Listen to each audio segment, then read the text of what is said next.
राधा स्वामी, राधा स्वामी दयाल की दया, राधा स्वामी सहाय, राधा स्वामी। प्यारे सेवादार भाइयों बहनों, ये एक ऐसी परिस्थिति थी कि बुरे हालात में भी हमने उसको अपने अनुकूल और अच्छा बना लिया, क्योंकि हमारा मुख्य काम भक्ति से संबंधित होता है और इंसान के लिए इससे बड़ी बात कोई होती भी नहीं। और चीज़ों में बाधा आई होंगी, आपको कमी महसूस हुई होगी, लेकिन सत्संग के लिए आपको पर्याप्त समय मिला, नाम का सुमरण करने के लिए, अभ्यास करने के लिए और सत्संग सुनने के लिए भी। कोई बहाना नहीं था कि छुट्टी नहीं थी या काम होने के कारण मैं सत्संग में नहीं पहुंच सका। अब तो रोज़ाना जो संदेशे मिलते थे आप जैसे प्रेमियों के, सत्संगियों भाई बहनों के दूर दराज से, जो सत्संगी भी नहीं थे उन्होंने भी इस बात को बहुत सराहा कि सत्संग का हमें वो सहारा मिला कि जिसके कारण हम चिंताओं से मुक्त हो गए। नहीं तो ऐसे हालात हो गए थे कि डिप्रेशन में चले जाते। बहुतों ने दवाई भी लेनी शुरू कर दी थी, लेकिन सत्संग के माध्यम से एक जो सोच उनको अच्छी मिली, सकारात्मक विचार मिले और उनकी आस्था और विश्वास दृढ़ होता गया, जिसके कारण उनको ये महसूस ही नहीं हुआ कि कोई बुरा वक्त है बीमारी का या हमारे ऊपर उसका कोई प्रभाव है। क्योंकि आदमी की सोच ही जीवन को बनाती है और उसी के अनुसार जीवन चलता है। नकारात्मक सोच जिस इंसान की हो जाती है वो कामयाबी से पहले ही असफल हो जाता है, लेकिन जिसकी सकारात्मक सोच है, विचारों में दृढ़ता है और उसके संग साथ इष्ट गुरु या कोई भी उसका हितैषी जब उसको अच्छे विचार देता है तो उसकी हीन भावना जाती रहती है और उसको आत्मिक बल मिलता है। और गुरु से तो शिष्य को जो शक्ति मिलती है वो वचन की शक्ति है। जब ऐसी चीज़ें और ऐसी सोच उसको मिलती है तो वो घबराता नहीं।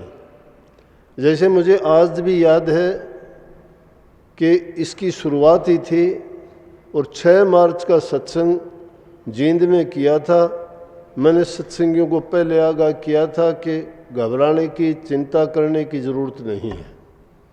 पूरी दुनिया में हाहाकार इस रोग के लिए हुआ, लेकिन मैंने आपको इस बात के लिए निर्भय करने की कोशिश की कि हम सत्संगी हैं, परमात्मा के भगत हैं, भक्ति करते हैं, अच्छे कर्म करते हैं, परहित के काम करते हैं, धर्म के रास्ते पे चलते हैं, किसी को दुख नहीं देते, दूसरों की पीड़ा हरने का हम प्रयास करते हैं, जिससे हमारा अहित नहीं होगा।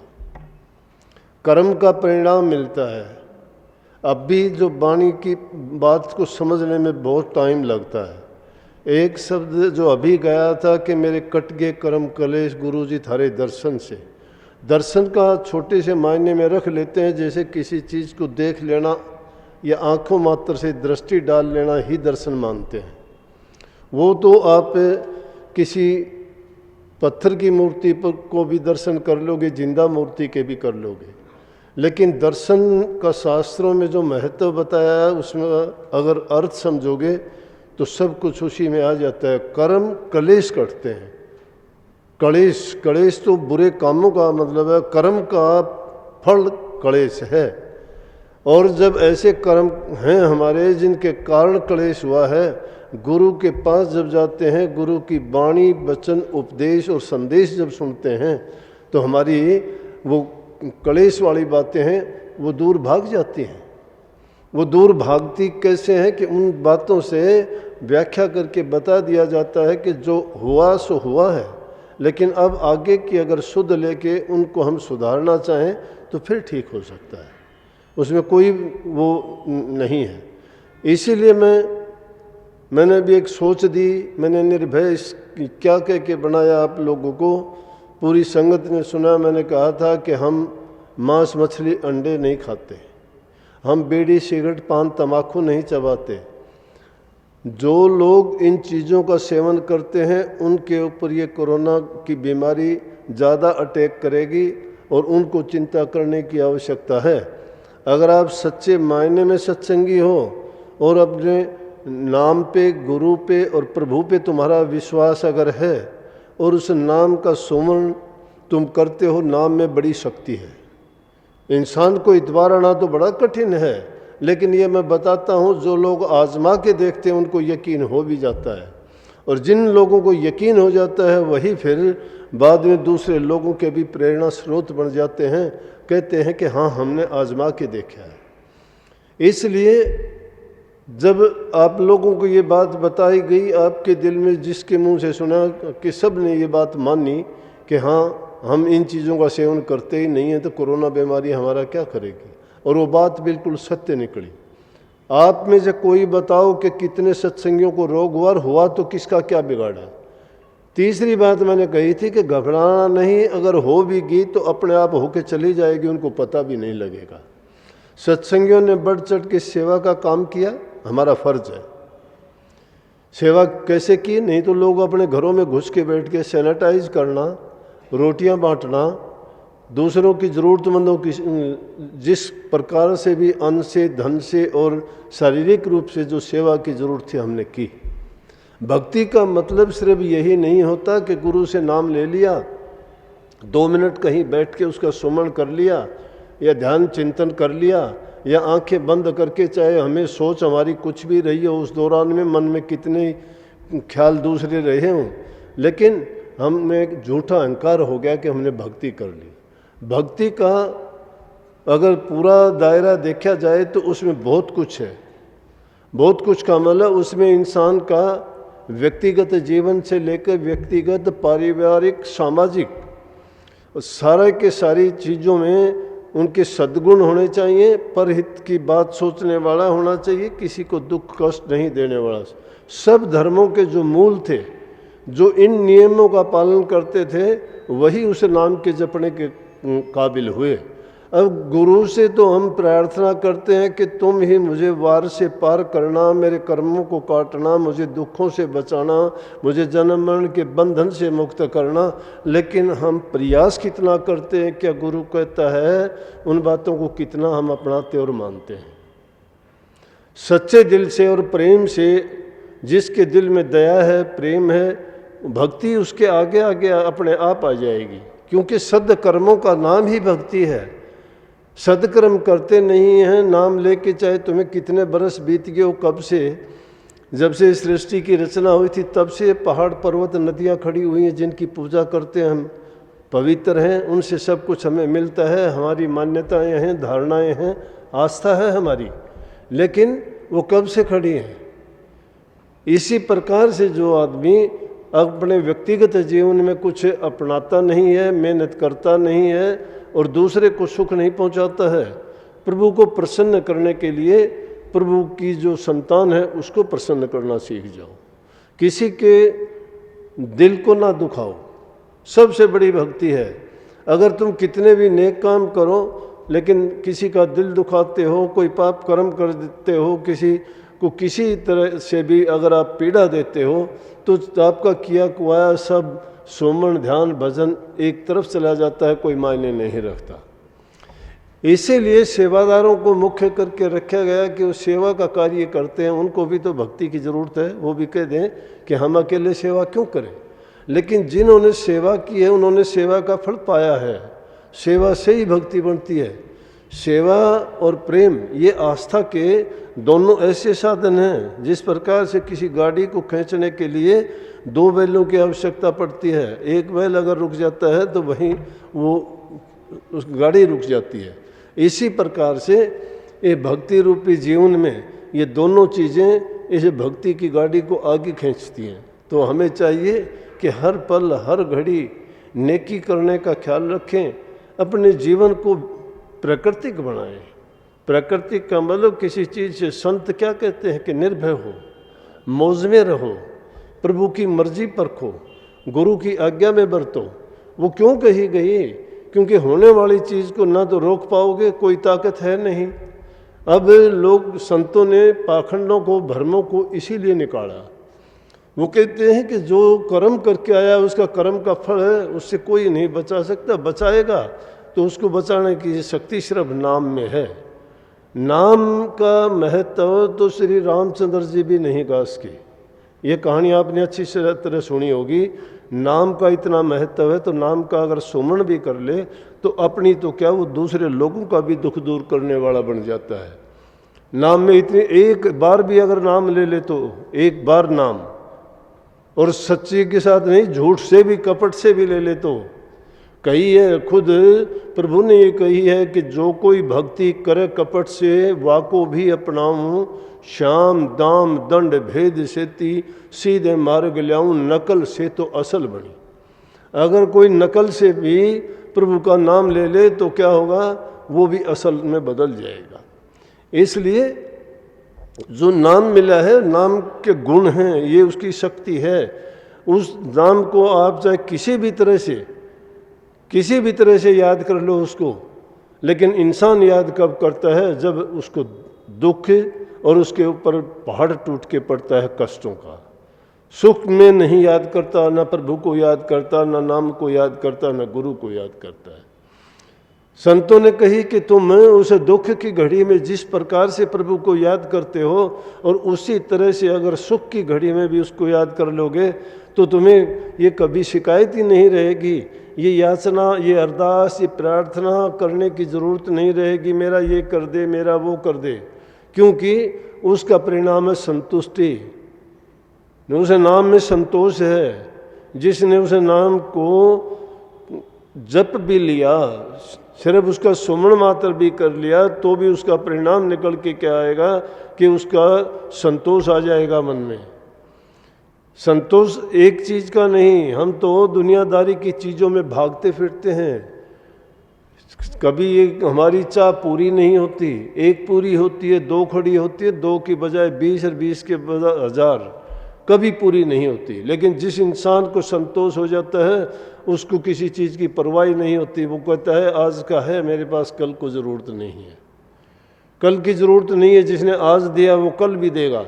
लेकिन जानबूझ के कोई इंसान अगर पुरुषार्थ नहीं करता है, मेहनत नहीं करता है और अपने कर्तव्य से भाग जाता है और नीयत को खोटी कर लेता है और नीति खराब कर लेता है, तो उस इंसान को कभी कुछ मिला भी नहीं करता है। वो चाहे कहीं भी जाओ, किसी भी क्षेत्र में जाओ तुम, भक्ति का तो बहुत सादा और एक सीधा रास्ता है कि उस मार्ग पर अगर चलते हो तो धीरे धीरे करके अपने आप ही आपके विचारों में शुद्धि आती चली जाएगी, बुरे कर्म छूटते चले जाएंगे और हमें उस प्रभु के गुणों का ये अनुभव होने लगेगा, उनसे प्रेम का नाता जुड़ता चला जाएगा और जीवन का जो वास्तविक हमारा उद्देश्य था उसकी ओर आगे बढ़ने शुरू हो जाएंगे। लेकिन अगर सोचते हैं हम कि भाई वो प्रभु आके हमें अपने आप आकाश से कोई चीज़ उठा के डाल देगा, ऐसा कोई नहीं है। हर चीज़ की इंसान को जिसकी भी ज़रूरत है याचना करोगे सब कुछ देगा। वो मांगने वाले की कमी है, उसके घर में तो कमी है नहीं। उसके लिए जो मेहनत करोगे तो निश्चित रूप से ज़्यादा नहीं तो कम, जैसी इंसान मेहनत करता है वैसा उसको मिलता है। लेकिन एक अच्छी सोच के साथ, अच्छे विचारों के साथ जब तुम तन से, मन से, धन से दूसरे का हित करोगे, तुम्हारा वैसा ही तुम्हारा भी होता चला जाएगा, क्योंकि कर्म का परिणाम है। अगर अच्छा करते हो तो निश्चित रूप से तुम्हारा अच्छा ही होगा, बुरा नहीं कर सकता, कोई नहीं कर सकता। और अगर तुम बुरा करते हो तो तुम्हारे लाख बचाने वाला हो तो भी नहीं बच पाओगे, क्योंकि परिणाम बना चुके। कर्म जो कर दिया उसका लेख लिखा जा चुका है, उसका परिणाम बन चुका है, कोई मिटने वाला है ही नहीं। जब भी जो कहानी सुनते आए हो, बात कहते भी हैं, चाहे वो किसी भी तरह से समझाने के, जब ये जीव कर्म करके धर्मराज की कचहरी में पेश होता है तो इसके सब कर्मों का लेखा वहाँ कोई घंटे महीने नहीं लगते चेक करने में, 1 सेकंड में सारा काम होता है। 1 सेकंड में देख लेते इसके शुभ कर्म कितने हैं, इसके बुरे कर्म कितने हैं। और जिसने अगर उसके शुभ कर्म थोड़े हैं तो उससे पहले कहते हैं शुभ कर्मों का फल मांग, क्या चाहिए तुझे। अगर उसके बुरे कर्म थोड़े हैं तो उनको कहते हैं तेरे बुरे कर्मों का फल तुझे बोलो क्या सजा देनी चाहिए। क्योंकि अच्छे बचते हैं तो उसको अच्छा भोगने के लिए उस जगह भेज देते हैं जहाँ अच्छे ही अच्छे फल मिलेंगे उसको। लेकिन जिसके खोटे मंदे कर्म ज़्यादा होते हैं उसको थोड़े वो अच्छे भुगतवाने के बाद बुरे कर्मों में भेज देते हैं। लेकिन इनमें से अगर थोड़ा भी किसी ने प्रभु के नाम का सुमरण किया हो और उस कचहरी में, उस दरगाह में जब उसको पूछा जाता है कि इसने कोई शुभ कर्म किया हो तो उसका बता दिया जाता है इसने इतने टाइम के लिए ये नेक काम किया था, ये प्रभु का नाम जपया था, या इसने कोई भला काम किया था। तो उसका जब फल देते हैं तो उसके बारे में उनको सोचना पड़ता है कि इसके बदले में क्या दिया जाए, और वहाँ जीव से पूछा जाता है कि बोलो इसमें क्या चाहता है तुम। लेकिन वहाँ भी अगर उसको उसके विवेक की परख होती है, वहाँ भी जो विवेकशील होते हैं वो उससे ऐसी चीज़ मांग लेते हैं कि जिससे इस लोक के इस पार में किए हुए कर्मों को भी कम कर लेते हैं। और कई जो कर्म की मार से मारे हुए होते हैं वहाँ जाने के बाद भी अपने खोटे कर्मों को ही उजागर कर लेते हैं, वहाँ भी उनको बचने का रास्ता नहीं मिलता। परंतु जब पहुँची हुई रूह जिन्होंने नाम की कमाई की होती है और उनका जब वहाँ से गुजरान होता है, जैसे राजा जनक का गुजरान हुआ नरक के पास से, और तड़पते हुए जीवों को जब सजा दी जा रही थी और उन्होंने उनकी हाहाकार चित्कार सुनी, उनके दुख दर्द से वो चिल्ला रहे थे जो उनको सजा दी, तो राजा जनक ने पूछा था उनसे कि क्या बात है, ये शोर शराबा कैसा है। बोले नरकों में डाले हुए जीव हैं जो गंदे मंदे कर्म करके आए थे, उनको ये सज़ा मिलती है। तो कहने लगे इनका किस तरह से पीछा छूट सकता है कि आप अपनी कमाई दे दो तो ये हो जाएगा, कि कितनी कमाई दूँ, कितनी कमाई से इनका पीछा छूट सकता है। राजा जनक विदेह थे जिन्होंने प्रभु भक्ति की थी, नाम मात्र के राजा थे, प्रजा के पालक थे, न्यायकारी थे, सच्चे थे, हितैषी थे, परोपकारी थे, दयावान थे, धर्म के मार्ग पर चलने वाले थे। उन्होंने क्या कहा कि अपना अंगूठा टेक के कहने लगे एक आध जीव नहीं पूरे नरक को ही खाली कर दिया। और लेख है इसका हमारे शास्त्रों में कि धन धन राजा जनक को जिन सुमरण किया विवेक, सुमरण किया विवेक, और एक घड़ी के सुमरण से त्यारे पुरुष अनेक। एक घड़ी के सुमरण से जिसने नरक को खाली कर दिया। हमारी तो जिंदगी बीत गई, किसी के 20 साल, किसी के 30 साल, किसी के 25 साल गुरु भगत हो, नाम लिया है, भक्ति करते हो, साधन अभ्यास करते हो, ध्यान भी लगाते हो, फिर हमारे अपने दुखड़े दूर क्यों नहीं होते? फिर हमारे जीवन में बदलाव क्यों नहीं आया? फिर हमारी ये तृष्णाएं क्यों नहीं भरती हैं? फिर हमारी इन इच्छाओं पर काबू कंट्रोल क्यों नहीं हुआ? फिर हम क्यों हाय हाय करते हैं? अरे जिंदगी मिली है, जब तक जीना है नेक काम करके जाओ। नेकी करोगे, प्रभु के दरबार में तुम्हारा लेखा लिखा जाएगा, अच्छा लिखा जाएगा, उनको कभी बुरा भोग नहीं भोगना पड़ेगा। लेकिन अगर बुरे करते हो तो बचने का कोई नहीं है, प्रकृति का नियम है ये। इंसान भी अगर विवेकशील होने के बाद इस बात को नहीं जानता है, नहीं समझता है, तो इसको फिर कहाँ मौका मिलेगा। और उससे भी बड़ी बात, इनको समझाने वाले, बताने वाले, उपदेश करने वाले रोज़ाना शिक्षा दे के बताते और समझाते हैं, फिर भी इंसान जो है उसी दलदल में जाके फंसता है। उसी दलदल में, पाखंड में, लुटेरों के पास, ठगों के पास, ज्योतिषियों के पास, बुजागरों के पास, और दूसरे जितने भी, कोई तांत्रिक, कोई मांत्रिक, कोई कुछ के कुछ, उनकी अकल को बहकाने वाले लोग और ठगने वाले लोगों के साथ फिर ठगा जाता है। डरते हैं सब, चाहे वो ज्ञानी है, चाहे वो गुरु भक्त है, चाहे वो उसने नाम की दीक्षा ले रखी है, चाहे वो तप करता है, कुछ भी करता है, लेकिन बैठ जाते हैं। क्यों बैठ जाता है? इंसान का अपने आप पर इतबार नहीं है। अगर इतबार होता, उसका नाम पर इतबार होता, गुरु पर इतबार होता, तो उसका क्या था? उनके पास जाने से अगर कोई बचा हो तो बताओ, आज तक किसी ने किसी के कर्म काटे हो तो? गुरु कब कहता है मैं काट दूंगा? लेकिन गुरु काटता कैसे है? गुरु उसको वो रास्ता बताता है कि इस रास्ते पे चल के देख, इस रास्ते पे चल के देख तेरे कर्म करते या नहीं करते, लेकिन उनके रास्ते में तो उल्टी उलझने और पैदा करते हैं, उल्टी सीधी बातें सिखाते हैं, कर्म से भी उनसे दुष्कर्म और करवा देते हैं, उल्टे कर्म। किसी को आग लगवा दी, किसी को जीव हिंसा करवा दी, किसी को शराब कबाब में, किसी को मांस मिट्टी खिला दी, किसी के और दूसरे पाप कर्मों में फंसा के क्या उनका हित हो सकता है? लेकिन सच्चे को सच्ची नहीं, पाखंडी को पकवान, गोरस्तु गड़ियों बिकर मदिरा बिकर दुकान। सच्ची कहने वाले की बात को कम इतबार करते हैं और झूठे जो पाखंडी लोग हैं उनके ठाठ चलते हैं। लेकिन कितने दिन के लिए उनकी हालत जानते हो क्या होती है? क्योंकि उनने कर्म अच्छे नहीं किए। खोटे कर्म करने वाला तो परिणाम खोटा ही होता है।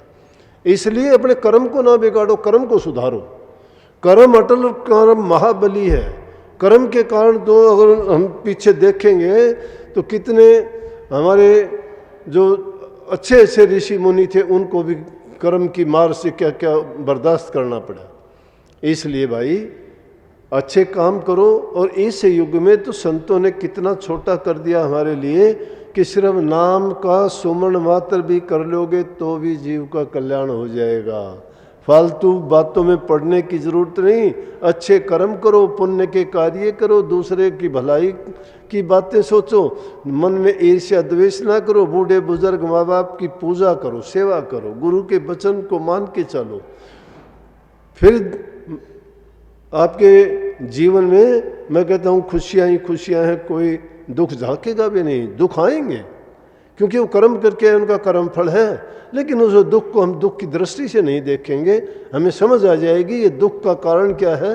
ये दुख हमने खुद पैदा किए थे तो भरे भी खुद ही गए, तो हमें संतोष आ जाता है उस चीज़ का। और जो अज्ञानी है, इसीलिए कहिए कि दे धरे का दंड है, सब काहू को हो, ज्ञानी काटे ज्ञान से मोर काटे रो। तो ज्ञानी अगर हो तो समझबूझ के साथ उसको काट लेते हैं, तकलीफ महसूस नहीं होती। मूर्ख होता है, हाय तौबा करता है, शिकायत करता है, लेकिन भोगना उसको भी पड़ता ही है। तो भाई थोड़ा टाइम, ये आज के सत्संग तो रोज़ाना ही सुनते हो, मैं तो बस गुरु की आज्ञा है बोल देता हूँ। आप सब समझदार हो, बहुत जानते हो, इतने पुराने सत्संगी हो, समझबूझ के साथ अगर काम करोगे तो बहुत अच्छा है। लेकिन ये बात ज़रूर है कि सारे काम छोड़ के भी प्रभु की भक्ति किया करो, नाम का सुमरण किया करो। कुछ समय ध्यान में अगर लगा इसको तो बहुत अच्छी बात है, नहीं तो सुमरण भी अगर तुम ठीक ढंग से करोगे तो ध्यान भी भजन भी सब उसी में आपका आ जाएगा। लेकिन सुमरण भी बड़े समझ के साथ और एक अच्छी धारणा के साथ अगर किया जाएगा तो वही आपको फलदायक होगा और लाभकारी होगा। सबको बहुत बहुत आशीर्वाद। राधा स्वामी।